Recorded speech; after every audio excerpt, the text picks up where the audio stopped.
తాజా 30 hitech city Hyderabad సిటీకి తలమానికంగా వర్ధిల్లుతోంది. హైటెక్ సిటీ కేంద్రంగా వేల సంఖ్యలో ఐటీ కంపెనీలు వచ్చాయి. ప్రపంచంలో ప్రతిపెద్ద ఐటీ కంపెనీ సైబరాబాద్లో ఆఫీస్ పెట్టిందంటే అందుకు హైటెక్ సిటీ వేసిన పునాదులే కారణం. మైక్రోసాఫ్ట్ దగ్గర నుంచి గూగుల్, యాపిల్ సహా ఎన్నో దిగ్గజ కంపెనీలు ఈరోజు హైదరాబాద్లో కొలువుదీరాయి.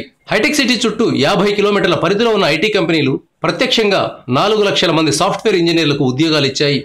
ఈ హైటెక్ సిటీ చంద్రబాబు హయాంలో నిర్మితమైంది. ఆనాడు హైదరాబాద్కు రావడానికి మైక్రోసాఫ్ట్ లాంటి కంపెనీలు ఇష్టపడకపోతే వాటి కోసం ప్రత్యేకంగా ఇంటర్నేషనల్ ఎయిర్పోర్టును నిర్మించారు. ఎయిర్పోర్టు నుంచి నేరుగా హైటెక్ సిటీ చేరుకునేందుకు ప్రత్యేకంగా రోడ్డును నిర్మించడంతో హైటెక్ సిటీ పరిసర ప్రాంతాల రూపురేఖలు మారిపోయాయి. ఈ రోజున హైటెక్ సిటీ ప్రాంతంలో అడుగు పెడితే మనం ఇండియాలో ఉన్నామా, అమెరికాలో ఉన్నామా అనే ఫీలింగ్ వస్తుంది.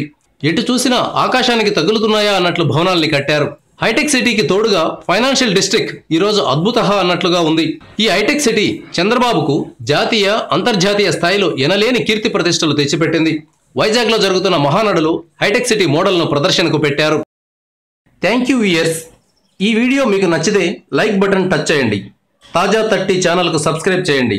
మీ మిత్రులకు షేర్ చేయండి.